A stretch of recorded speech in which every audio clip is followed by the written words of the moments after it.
Good morning, everyone, and welcome to today's IBG First Ladies Knowledge Cafe, which we are doing more in the form of a fireside chat. Our distinguished guest for this morning, of course, is Ms. Rajulakshmi Rao. And while I will introduce her in detail later, I don't think there are enough words to really truly introduce her. She's a woman who wears many different hats. She's an author, works in the field of consumer rights, consumer protection, consumer education. She's been providing educational facilities to the poor, helping women for protection against rapes, and providing legal literacy program and multiple other things. Welcome, ma'am, and thank you so much for taking out time to be with us. And of course, we have with us our own very dashing founder, President Mr. Vikash Mitra Sen, who is also the chairman and managing director of Nazara Technologies and the honorary consul general of the Republic of Mali. We also have with us our CEO, Priya Pansare, and of course, supported by the amazing team of Girish, Siddhi, and Sujata. And I, the person who's talking so much right now, I'm Meenal Sinha. I'm one of the members, and I think right from the starting of this amazing chamber, and I'll be your host for today. We will start with a brief introduction of IBG and then the opening remarks before we start the fireside chat. And I would just like to request everybody that put yourself on mute while the session is going on. And please do send in all the questions you have to ask Ms. Rao on the chat box. And I'll try and pick up as many questions even during our conversation as possible. To give you a brief introduction of IBG. It's a modern non-profit chamber of commerce focused on mentoring and supporting Indian businesses to help them grow into global corporations. It was, of course, like I said, founded by Mr. Vikash Mitra Sen. And we have a network of over 80,000 business owners and top-notch professionals with over 1,000 plus active members across the country. And now, in fact, we have global members as well. And we have members pertaining to sectors like finance, legal, marketing, media, real estate, manufacturing, multiple others, and of course, our own women vertical, which has recently been launched. We do a lot of international and domestic chamber meetings and arrange one-to-one business meetings with other chamber members, identify potential companies and potential partners for strategic alliances, and a lot of other stuff. I would request Girish or Siddhi to now play a short video for IBG so that all the non-members are also introduced to what amazing stuff we do. Girish?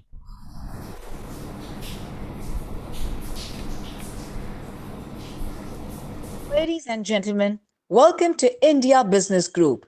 We are a modern chamber of commerce focused on mentoring and supporting Indian businesses to help them grow globally. IBG was founded by Mr. Vikash Mitra Sen, CMD of Nazara Technologies and the Honorary Consul General of the Republic of Mali, headed by CEO Ms. Priya Pansare and managed by Girish Bhattija, Siddhi Jadhav and Sujata Pawar. IBG has a network of 80,000 associations with over 1,000 active members. It also organizes sector-specific events for their members pertaining to sectors like real estate, entertainment, film and media, healthcare and pharmaceutical, HR, learning and development, travel, tourism and hospitality, banking and finance, manufacturing and retail, advertising and marketing, logistics and infrastructure, and IT. We invite Consul General and Trade Commissioners to explore trade opportunities between countries. We help connect our members with consulates to explore their business on an international arena. Ladies and gentlemen, we've signed MOU with around 50 Chamber of Commerce across the globe. We're also doing sector meetings for our members to help find the right connect. We do conduct B2B meetings with domestic as well as international chambers, which help your business grow with bounds and heaps. So, what are you waiting for? Welcome to our most wondrous world of IBG, India Business Group. Thank you.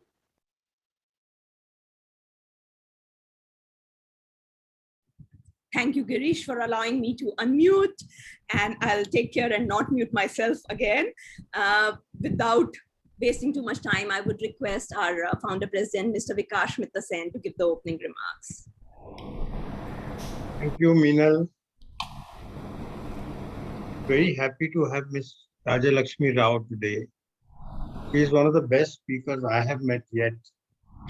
And she has a really large range of things that she does. And most of it, and I just heard that her fifth book is coming out. Can't wait to get it. Talking about, so she will talk more about herself in a short few moments. Talking about IBG, the day lockdown happened, 14th of March, 2020, we realized that we are going to be dead in the water. Because IBG was only functioning physically twice a month in some restaurant or hall.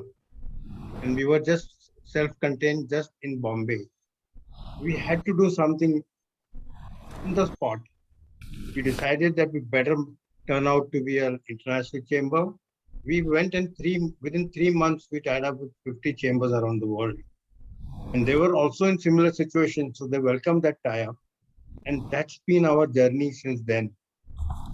We're now almost on the verge of again opening up to physical events.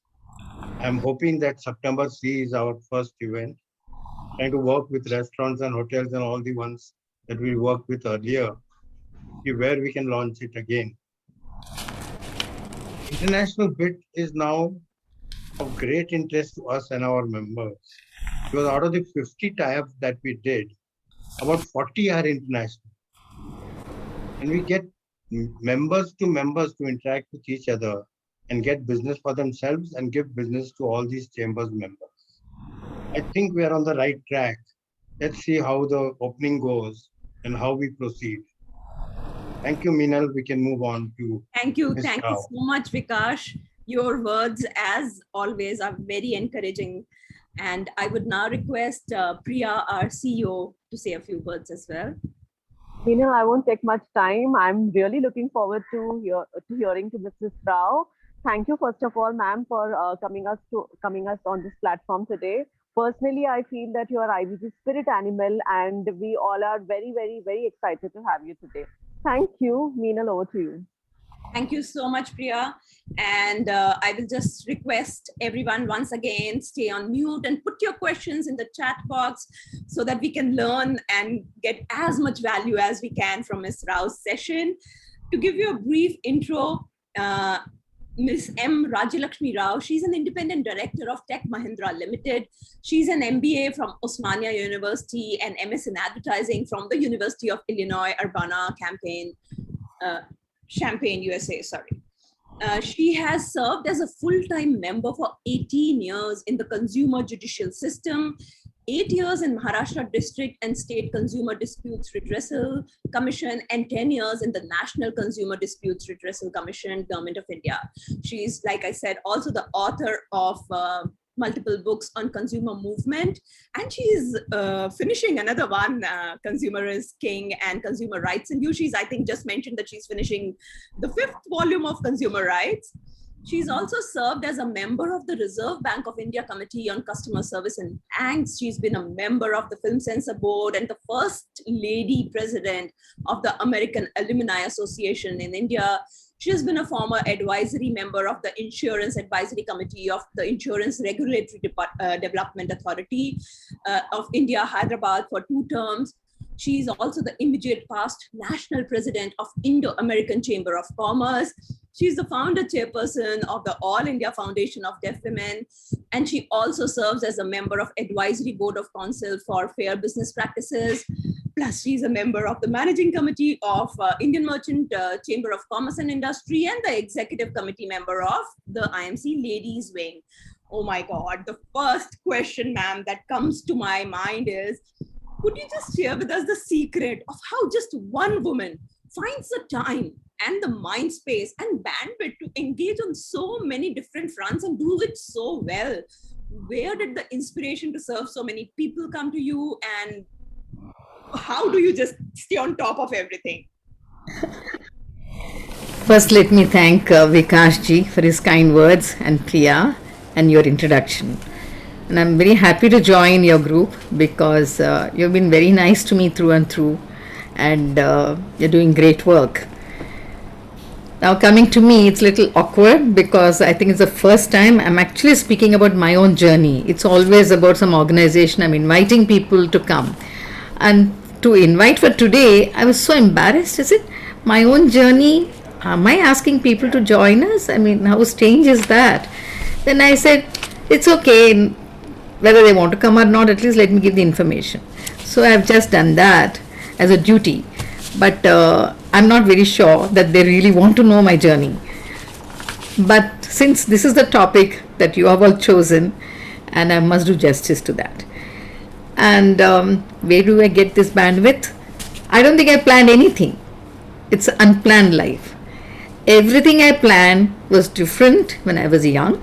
I thought differently, and what happened later is completely different. I have always chosen a path which was never done by me or anybody in the family, an unknown path. And to be very honest, it starts with my childhood, because obviously that is the foundation of my life. My parents. My father studied in London those days, but they're all from agricultural families. He lived in Chennai and then in Hyderabad. Brilliant man, a civil engineer, and very intellectual and well read, and jovial and fun loving. But a man with golden heart till the end of his life. He just kept giving and giving and giving. That was his life. And he went into Gandhian movement, gave up all those British jobs and wore khadi till the end. And he believed in what he said till the end. And so did my mother. She touched Gandhiji and gave her lunch, whatever little bit she had. In a bus, she went and got him on a train and gave him and touched his feet. So she also became Gandhian. Very simple. So although my father became an MLA and a businessman and everything, but he led a very simple life. He said when he was doing this Nagarjuna Sagar canal, he was an engineer, construction and all that. It's his own company. And then I was very young and I was standing at the top, and those days there were no trucks and cranes and all that. It's a man-made thing. So very low, and the people were taking, mitti on their forehead and in baskets, and that's how they were filling and excavating. I said, what is all this? They were almost like ants. I was very young in school, and I said, Daddy, what is all this happening that you're doing? And he said that they're actually constructing this dam. And then I said, really? Then he just looked at me and taught me one thing which stayed with me forever. He said, you're born to us, and that's how you are getting good education, food, and you're able to wear these nice clothes. If you were not born to us and to be there, then you would be also doing the same thing. You would be also checking for your second meal or whatever. You'll have to, live in that, within means of that small living. So all your life, remember, God has made us all equal, and you must look after these people. This is what he said, and I don't know, he just spoke to me and it just stayed in my mind. So, but at that time I never knew that eventually I will fall in line with that thinking, in the sense I will do things in that line. That was never planned. I did my BCom, and then he sent me to US when I was 16. And I studied there for 1.5 years in college. I was the youngest perhaps in Andhra state to go like that in those years. But I returned after 1.5 years because my mother was lonely. But I studied at that time. He had that forward thinking that I must see the world and understand the world and not limit myself to Hyderabad. So I think that opened my eyes. I came back as a different person and understood American psychology, that all are equal. What he said earlier fell in place. And then my mother insisted that you must always work, must study very well and do well in life, and you're no less to a man. You can do whatever a man does. So you must study and do whatever that is your interest. But studies must. So I did my MBA. Then I was working in administrative staff college, different things. Then I got married to a nuclear scientist and went to US back again. My husband said, you must study instead of, because I was a student visa, his wife. So I said, okay, I can't work. So I did another MS in advertising, specialty. And then I realized my university was extremely popular for advertising. All the top chairmen are all from this university, from my department. So everybody opened doors for my to get a job there, placement. And with an MBA plus and an MS, I was absolutely in hot seat. So I was all expecting to make money and name and all those things. Then my husband said, let's go back to India. No point in living here if you won't have a family. So we came back to India. And I told myself, I'm going to be sitting on that chair and call the shots and rule this country in advertising world because I've got these degrees. I came with this kind of pride actually, and I was all excited. Then the change happened then. I just kept reading the papers and seeing people and realized at that time it was a monopoly and they didn't know a difference between an advertisement in a newspaper. They would think it's news, it's truth. They'll say, "Main newspaper mein pada hai." So they would rather buy that rubbish because of my misleading advertisement I would have given. I had not joined in that field yet. Instead of spending money on a child's shoes or school, whatever, they would fall for all these silly ads. I said, oh my God, US is different, India is different. We have poverty and people don't even understand. I said, oh, I can't make money in this field. Although I would have been number one in advertising field at that time, who had these degrees about 43 years back? No one. And, I would have been number one too, in a matter of no time. I dropped my degrees and I told my husband, you earn for the family, let me help the society. I think we owe it to this country. That is how the change came. And the change came because deep-seated thinking of my father telling me when I was very young, it played a lot in my mind. So I was searching what to do and I became, wherever I went, for some reason, I was always going to the leadership roles. Whether it's a campion school, PTA, when my children small, I would be the chairperson of that. Then American Alumni Association, first time a woman as a president, even those days when I was quite young. And I gave a lot of travel grants for students who are poor. Taylor's daughter going to US, didn't have money, things like that. It just made me so happy. I kept thinking I must find a way of helping people regarding this misleading advertisements and all these other things. Then I came to know about consumer courts. So I joined the district forum in a shed. Honestly, it's a small shed. And like really one little fan, and the shed is like equal to not even an apartment. It was just starting, 1986 Act got amended and it was enacted, and there were no facilities. So, but I was so happy there because with your mind and with your pen, you can do justice. For somebody who's, for a cow insurance, it could be one huge insurance, some medical negligence or a builder, people have invested money and they're like lost, they don't know where to go. They come and truth always somehow surfaces, no matter what the other side says, if you're open to it. And I loved that work. I loved that shed. I loved everything about it. I might be sweating all day, but still, I just loved that work. It's just like nothing to match. People were shocked. Says, you're in Censor Board and American Alumni Association. What is all this you're doing? I said, this is where my heart is. This is where my mind and that judgment can help them to get everything. Not only they will get, that becomes a case study, others also will get. It's a sample case. It excited me so much, so I kept on working. Then State Commission opened up. There was an opening. Then my judge told the High Court, if you want justice, you take Mrs. Rao. She is not from Maharashtra, but she will give justice. So I was made a member there. Again, a man's world. I was a woman, much younger to all of them. When I was working, I was very happily working for 5 years. Then opening came in Delhi, National Commission. And then I was so happy that it's a proper NGO from Bombay, they have recommended my name after seeing my work, that we are not recommending any man's name, but this lady's name we are recommending. They wrote to Supreme Court, and so did my judge.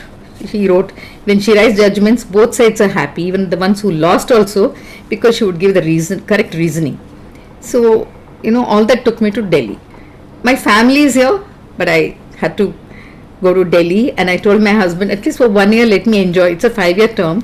So let me enjoy what it is to work with a Supreme Court judge and giving decisions at the national level, so that, we can really expand this law and help a lot of people. So I said, please give me nothing but get me flight tickets every weekend. I will not ask you any money, because they were paying peanuts for our job at that time. That wasn't enough for me to do all this. So he said, okay. Honestly, he supported me. And every Friday evening, straight from the court, 5 o'clock flight I would come. And on Monday morning, 6 o'clock in the morning, that flight I will take, go to Delhi, literally with a bag of cases, read till the court, and sit in the bench. I worked like that for 10 years. So now all this happened what for? Because of my passion to help people.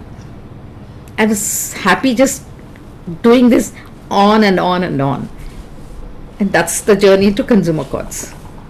That's just amazing, and I can now understand how your incredible journey for consumer protection and consumer rights started. I would now like to ask you, ma'am, as consumers, what do you think are the most important issues we must keep in mind, and how must we try to ensure that we are getting a fair shake, and at the same time that we are also being fair to others? Yeah.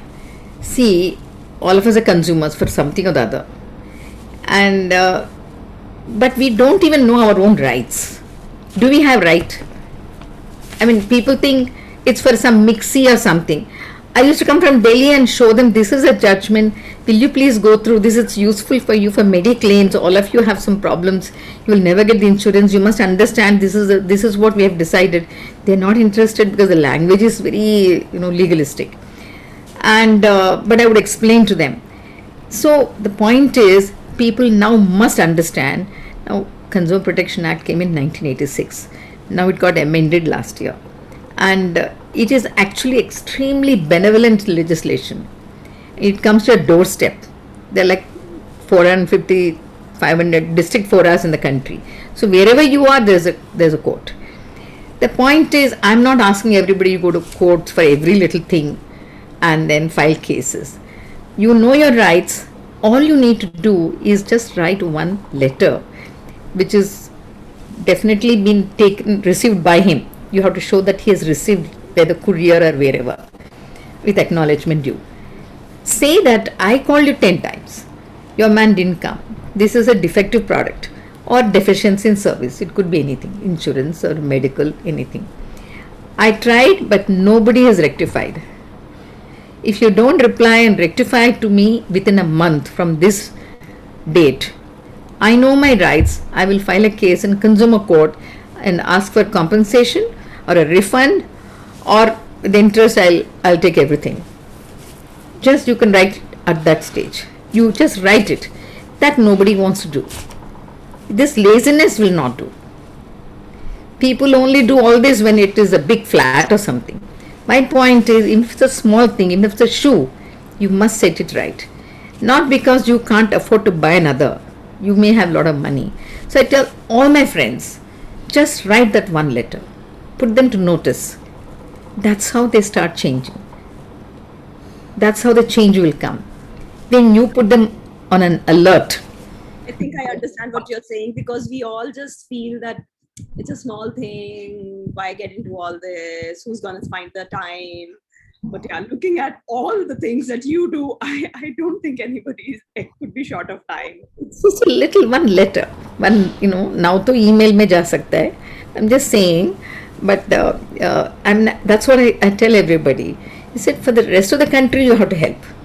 You may have a lot of money to buy things, but all of them will come when it is their flat is at stake, or huge insurance claim of their factory, inundated with water and floods and whatever, fire, into crores. Then they all come running.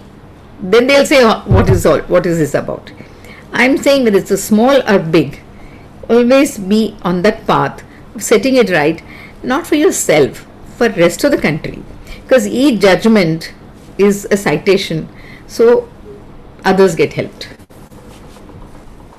Only about whether we got the right product or service or not, but ensuring that everybody and that whatever the corporation, company, product is, it is set right for everybody. I think that's a great learning. I am also going to be more cognizant of taking up such issues in the future seriously. And ma'am, I wanted to ask, how beneficial were your stints with the RBI and IRDA in understanding the challenges for consumers? I think both were very useful to me, and I'm sure my suggestions were also heard by them, because we heard a lot of cases on banks, and and in fact we sent notices to RBI at that time, to the Secretary of Finance, Minister, everyone, regarding couple of things regarding gold. At that time there's no hallmark, and people would just sell, 14 karat gold as 20 karat, or what, we all know, all women know in India, that whatever we bought earlier, we are not so sure if it the purity of that particular one. So we took it sumo to interest and made one of those Akhil Bharatam NGO to file a case, and they picked up few products, some ring and chains and all that, and they said this doesn't have that 22 karat or 18 karat what they sold us for. It's only 9 karat or 14 karat, and government was doing nothing about it then. Then we called up everyone and we made sure that government promised, we will gradually do hallmarking, we will make it happen. It took many years, but that was the start. And the same thing with banks. Like, yes, say you send one, 2 checks, somebody sends to his sister for Rakhi, and the one in Bombay got it in 3 days. The one in Benares got it after 2 months. It was not credited in her account. Where was the money?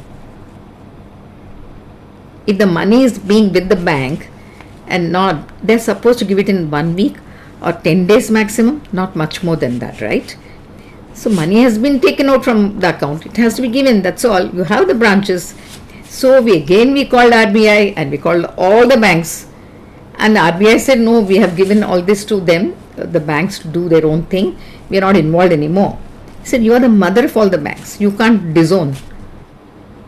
I said, first give them, at least let them put it on their website, how many days it will take for them to send it. And let all the banks do that. Then they all, but it took us so many months to do that. It wasn't one day thing. We were at it. It was just one of those things from the bench. And amazingly, I had an amazing Supreme Court judge who was with me. We were equal on the bench, but still, he could go with this flow of thinking, how to set things right. And then all the banks said, okay, 1 week we will, if it is in the same city, this many number of days, otherwise something else. And then finally they said, if you don't, then we'll give interest for the delay. See, all that came. So when I went to RBI, I went to all the banks, and those days they seized all the vehicles for non-payment of couple of installments. So all that we stopped at that time with a lot of judgments. So when I went to all these banks, I think they must have hated me, but we visited all the banks along with RBI connection because of the meeting. I enjoyed that because I could put in those, thinking what was going on in our mind to the top management. That's when things started working. The change I saw, was so happy one day. I will not mention the bank's name, and we were just issuing a notice. That means the bank won't even know. And suddenly somebody walked in and said, ma'am or whatever, I accept the notice. I just looked at him. How do you know that we are, why are you here in this court? We have not been sent the notice. We are just now admitting and sending notice. He says, no, because many cases have come against us. Our top management told me to just sit in the court every day and listen to what is happening. So that's when I was very happy. That means the chairman has taken notice of these judgments which are coming against them. The moment top person knows, then everything falls in place. Then they know how to rectify. So IRDA also same. Insurance companies hated me. Hated me. So when they had to look for somebody who's consumer connected, they thought of only my name. So they invited me to come onto the advisory board after I finished my stint in Delhi. So I was very happy I could give in my views as to how to set things right, especially that that fine print. I said you can't do this fine print. You have to be very clear about what you're insuring and not insuring. Things like that. Anyway, interesting since you asked me, IRDA. I think it is perfectly all right if the insurance companies or the banks hated you, because there is just so many more people who are loving what you're doing, and you were questioning as to who will want to listen to your life journey. But if I could show you some of the chat messages, everybody's saying we want to know more, we want to learn how are you doing this, and everybody's saying they're getting inspired as you speak. So thank you once again for actually agreeing to do this. And of course, I have many more questions. I would just request the audience once again, if you have any questions, please put them in the chat box and I'll try and take up as many as possible. I next wanted to check, ma'am, that you've done considerable work with industry and trade bodies, like the IMC, ISCC, and you've often worked closely with governments and regulators.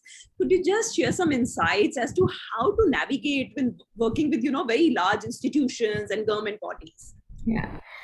When I was in Delhi, I was associated with FLOW. I was on the governing body. It's a women thing, and I used to attend those at that time, whenever time permitted. But in Bombay, I'm involved with IMC, and we have a legal wing where I make sure that women understand their legal rights. So I keep having programs for them, because I feel everybody lives in that la la land thinking nothing will happen to me. Suddenly it collapses, they don't know what to do. So I make sure that they keep listening to their, rights regarding property, anything. And that makes me very happy, because a lot of people, their problems get settled just listening, the person who's an expert. So I do that. But what came my way is Indo-American Chamber of Commerce. I was on the board, I'm on the board of Tech Mahindra, and I love it because they have a amazing corporate governance, and I just love that spirit in that group. That's why I'm very happy to be there as a director, independent director. But I'm proud of that, good corporate governance. And maybe because of all that, Indo-American Chamber of Commerce opened doors for me. First for the Western region, Gujarat and Bombay and Pune. And I was once again with good friends who thought I'm good for this, to lead this Western region. Once again, a first woman to lead in Bombay, Western region. And I took a delegation to US and all that. Then after 3-4 years, the opening came for the National Indo-American Chamber of Commerce National President. So naturally, they've never had a woman to be a president in these 52-53 years. So for them, it's a bit difficult to handle this, because it is a completely male-dominated thing. And so there were some hiccups. I finally became president of that, and that was a challenge for me, because it is not Bombay. Across the country, 10 regions, people are coming from different backgrounds. Honestly, what helped me is, besides the work itself, having studied in US and being involved with the corporate culture, and having sat on the bench of Consumer Court, where I heard everything about every company over the years. But what helped me to manage, this different regions and different people and different mindsets, is only because of my work in consumer courts. That is a place where, however bored you are, however uninterested you are, however you don't agree at all with the lawyer who's arguing the case, you already read the case and came. But I learned to listen to the lawyer. Many people on my bench would try to shut them, but I would always try and listen to him. Although I'm not in agreement, and I'm also bored, because I know we are dismissing the case. But I always felt about that lawyer's career. If you shut him off right in the beginning, the client must be sitting somewhere behind. And they'll say, kya kaun sa lawyer hai? They just didn't even listen to you. In 1 minute, they closed you and they just shut you up. You're a waste. That's what they will say. That case itself is sad. What can he do? But at least give him an opening that, he has some kind of dignity and self-esteem in front of his clients. So I used to always make sure, though the bench would hurry, I'll say, no, let us hear. So, that kind of a patience to listen to others. And sometimes you can change your mind. So that actually helped me to be just quiet and listen. And then decide your thing the way you want logically. That's a different thing. That helped me in Indo-American Chamber of Commerce. Because different regions, it is from Kerala to, everywhere. Delhi, Varanasi and all the states. And different men. And another thing I have understood over in life, which I advise all women, is India is still male dominated thinking is there. It's changing today. Rapidly it's changing. It's going the other way, which is okay. Whatever life goes, that's, for future to decide. But I always tell everybody in different areas, wherever I think amongst friends and all, most important for you is to understand, even in a marriage, in a workplace, wherever you are, you must understand the psyche of the person you're talking to or dealing with if it's a man. Because man's psyche is very different. He's been brought up by his grandmother and mother and aunts and all. You are the king. You are a prince. You are everything. You can't do wrong. That is how they were all brought up. Things are changing today. But I'm talking about earlier years, and even now, almost 80% it is still going on. And so he comes from that background. So he'll think differently. You won't even understand what you're saying. You will have to understand him and his psyche. Why is he saying like this? Why is he talking like this? Why is he looking down at me like this? For no reason. I'm also competent. I'm also so educated. So the girl feels frustrated, right? So I tell them not to get frustrated. Women have a lot of patience. Women know how to deal with these things. They deal with so many things so well. They come from their parents' house, not knowing the husband and the in-laws, and they come and manage the husband, in-laws, friends, everybody, and make an integral part of that family and the children. She's the most important person. So you're so smart, you're so intelligent. So just at that time when you're married or going through life, in those years, understand the man's psyche and work towards that. Then you can make it work in your favor. It'll all happen in time.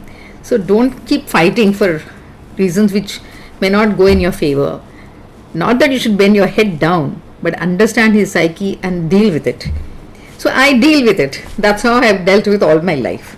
I think I should tell this to everybody because man also should understand, women also should understand, because India is India. It is changing. It's not going to change overnight. So I am taking back is that, if you've set your heart at something, you are determined and confident, you can actually do anything.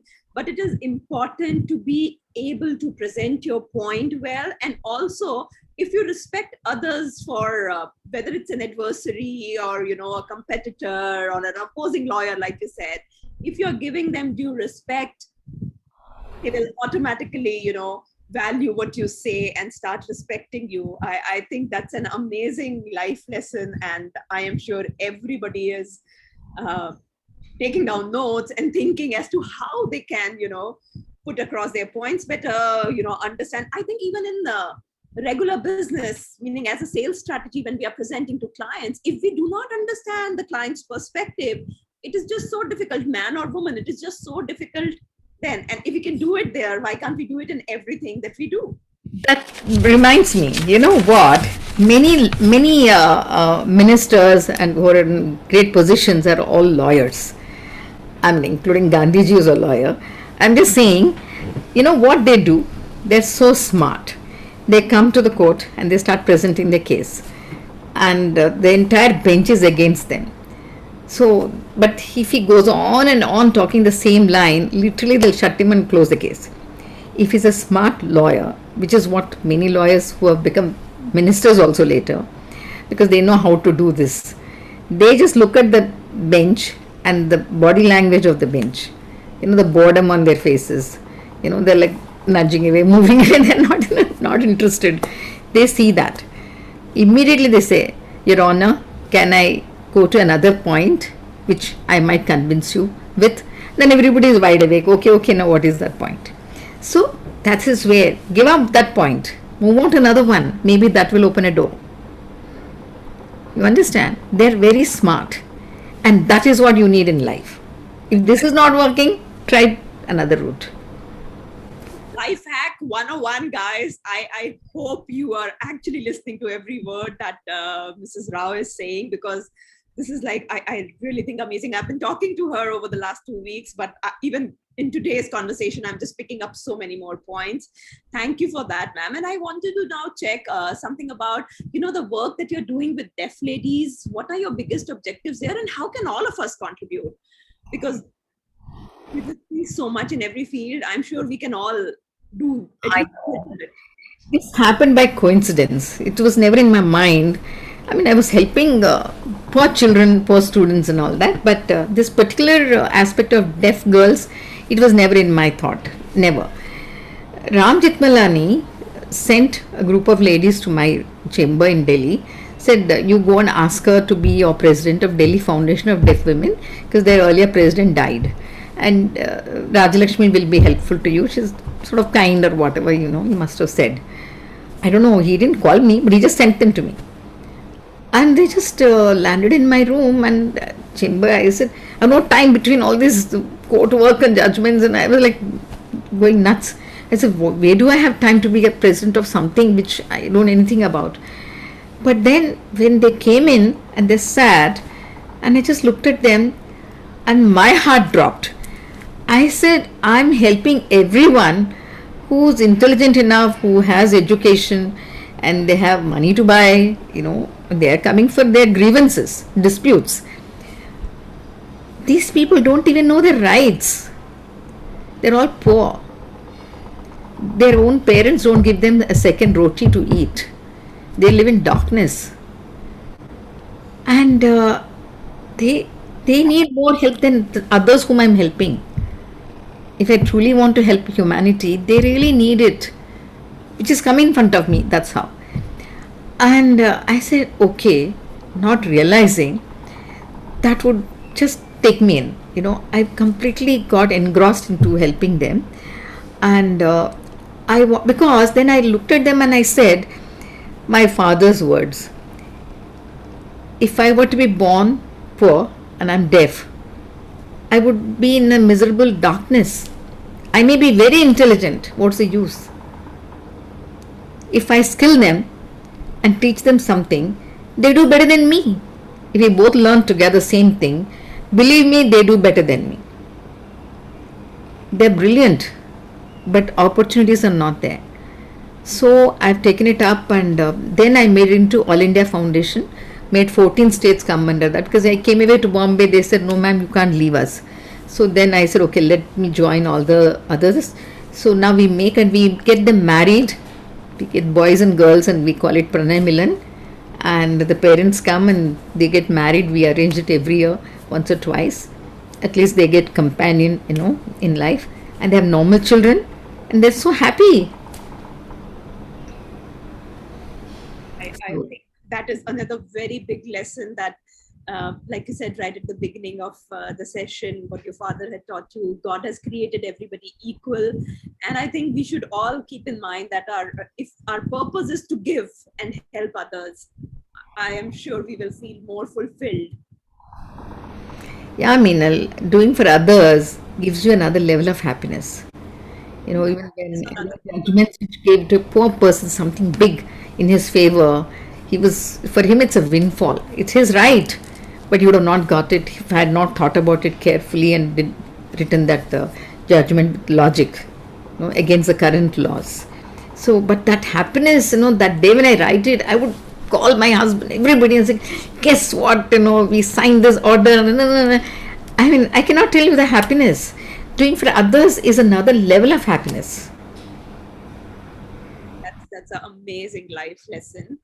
Coming to more business side of things now. So I have read often enough that, we could ramp up our GDP by at least 2/3 simply by welcoming more women into industry and entrepreneurship and the workplace.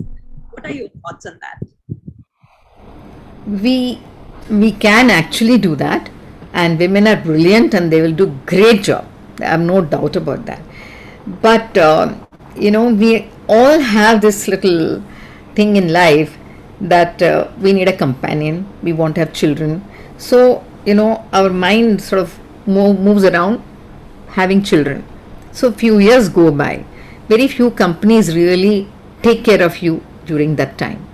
Like I know Tech Mahindra takes care of all these people, when they're pregnant and they're having babies, they give all the facilities. Not everybody does. So they have to go through so much, so they give up.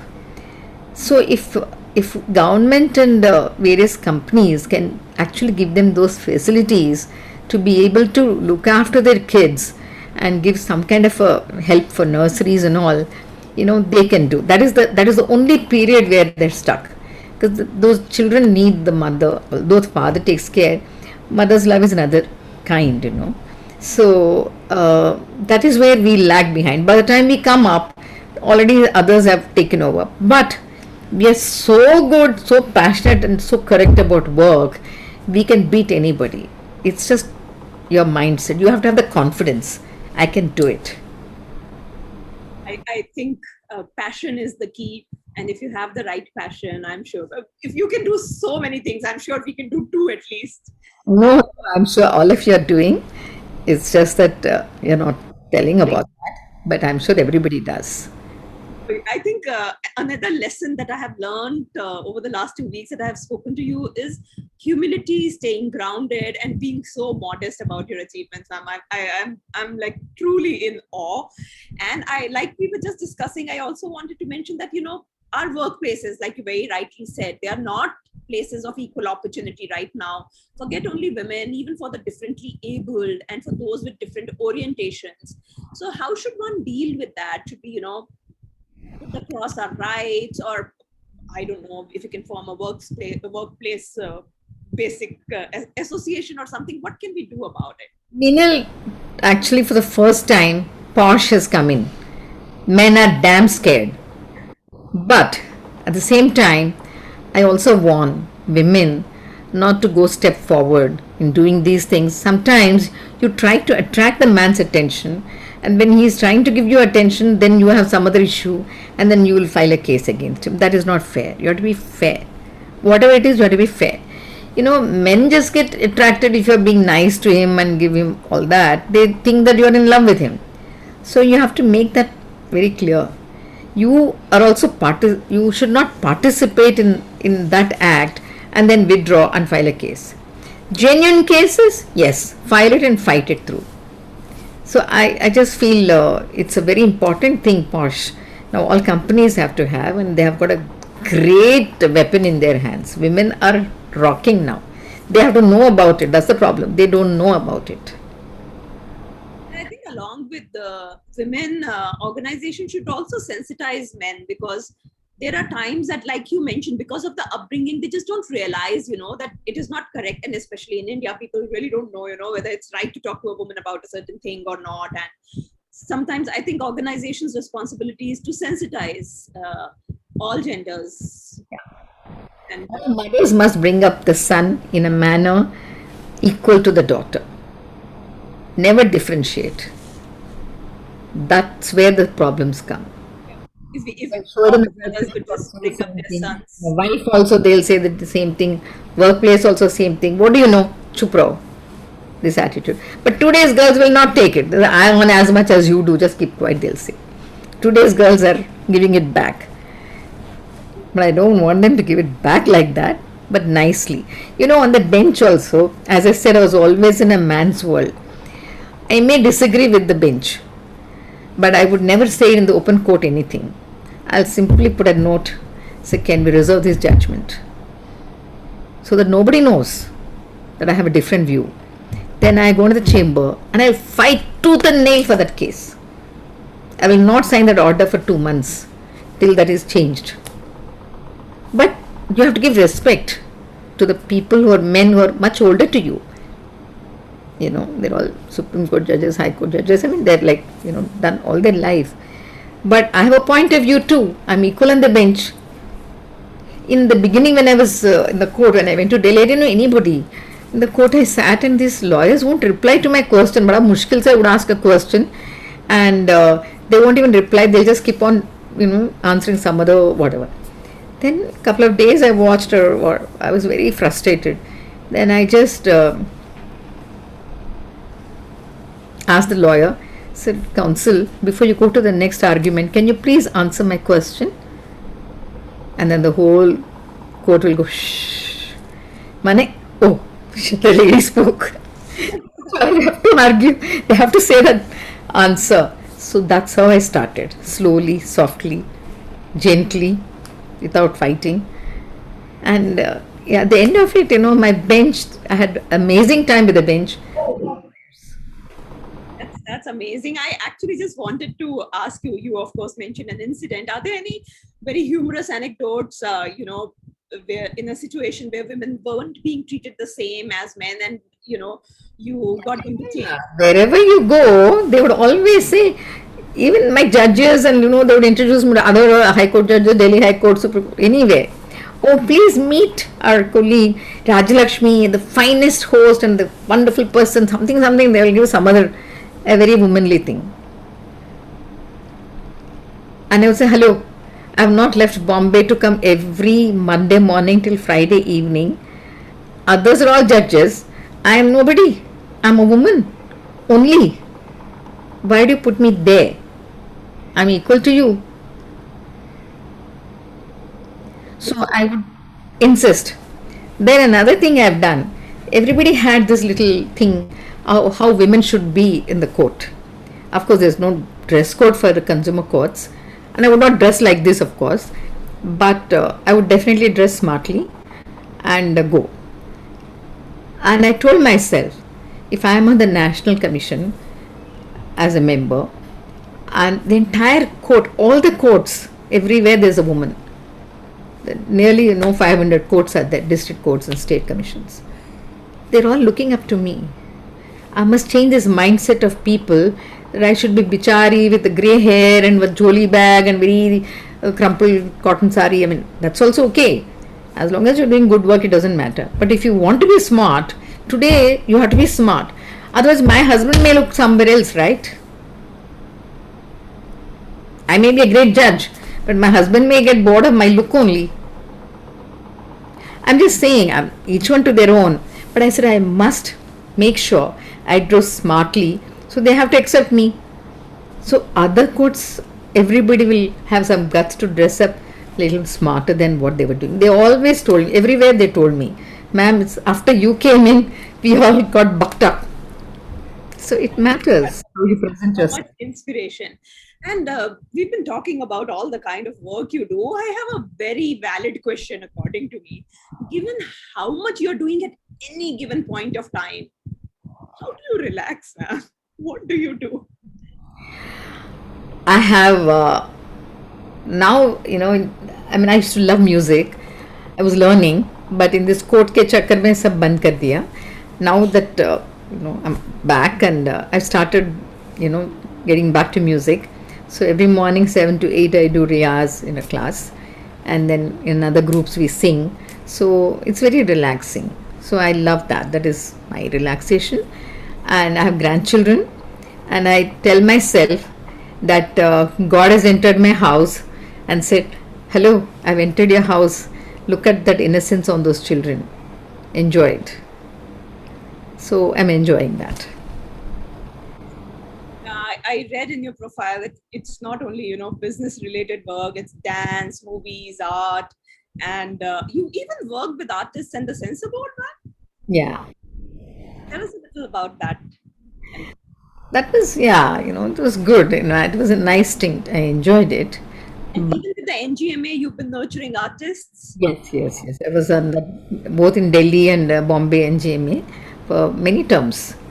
And then I started Kuchipudi Kala Kendra, because when I came to Bombay, nobody understood there was something like Kuchipudi dance. I said, yeah, it's a beautiful dance. Then I said, oh no. Then I became the chairperson of that organization. Vempati Chinna Satyam, who's died, of course, he was Padma Shri. we started and having classes in Andhra school and other places, and I had in national festivals. Hemamalini opened one of her festivals. Meenakshi Seshadri, a lot of people opened those festivals. Radha Reddy. I used to call from across the country and told what is Kuchipudi. Otherwise, everybody in Bombay used to say, "ये क्या है? कुछ का बोलती रहती है तुम." They only knew Bharatanatyam and Odissi. They didn't know about Kuchipudi, and that comes from Andhra. So I said I must introduce, this dance form. So NCP everywhere we had these festivals. But once I went into consumer courts very deeply, I had to give up a lot of things in no time. I know we are running short of time. I wish we could keep you here with us for another few hours, but I think we'll organize another session for that. Just as before I ask Vikash for closing remarks, could you just give us, like, if there was one key takeaway that women you think should, women, men, everybody in their professional, personal lives should, a rule that they should live by, what would you say? You be sincere to your passion. Whatever it is, you have to be sincere. Upar ka natak nahi. Sincere. And never expect any result. Do it because that's your passion. Results will come or not come, it doesn't matter. I never did anything because somebody someday will call me and ask me to talk. Nothing. I've done it because it made me happy. I think if you're doing, like you said, if you're sincere about your passion and you follow it with all your heart and will, then doors just open and results will also come. So thank you so much. Vikash, could I please request you for closing remarks? Meenal, I'm feeling very intimidated talking in front of her.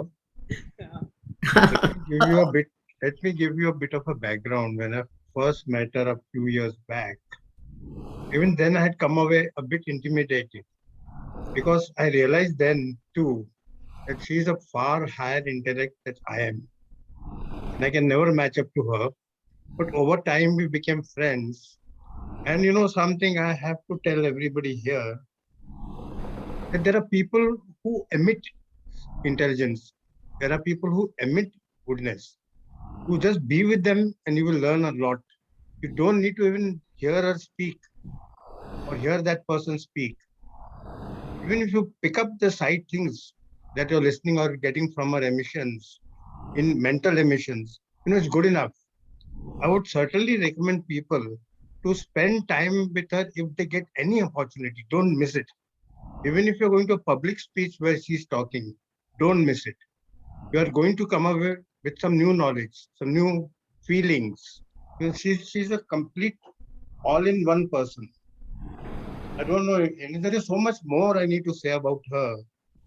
But the words fall short, truly. I understand. No, I'm telling you, you have no idea what she is, even from this 1 hour talk. Not at all. You just don't know her enough.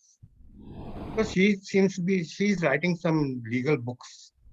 I think she really, or somebody really needs to write about her book, about her life. Many years back, she had told me this story about herself, how she grew up and what she went through and how she has emerged. Of course, she emerged many years back. So that's nothing new. But how she came out of that darkness that she was in, I'm sorry to say those words if it offends you, but that is the sense I got when we had lunch and she told me this story about herself, and it stayed with me. That is why every time I get an opportunity, I try to spend a few moments with her. Every time I come away having learned something new. I think this is enough for me to say now on her. Thank you very much. Thank you, Vikash. Wonderful session. Love you. Thank you again, ma'am. And before we end the session, I would just request everybody who's there in the audience, if you want to continue attending such inspirational sessions across our various verticals and meet such personalities, write into the IBG team. Their details are in the chat box. Siddhi and Girish's email IDs are there. Write to them, become our members. We do some amazingly wonderful things. And it is only because of our founder, President Mr. Mitra Sen, that we are able to meet a personality like ma'am herself. And I have just got so many takeaways. I have been making notes while you were talking. And even if I can do 10% of what you have taught us today. I think I would have, really learned something. Thank you so much for your time. Thank you everybody who attended so much for your time. And please write in to IBG, Girish and Siddhi. And this session was recorded. It will be out on YouTube as well. So the links will be shared with everybody. Please do go watch it again and inspire other people by sharing the link with others as well. Let me also mention one more thing. I do these books myself, and there is one book that I have interviewed her for. It is called UCO2. Unfortunately, Corona came in and stopped everything. But we have restarted. So she is going to be in my book very soon. Awesome. Hopefully, we are launching. I think people have forgotten that they have worked with me on a book.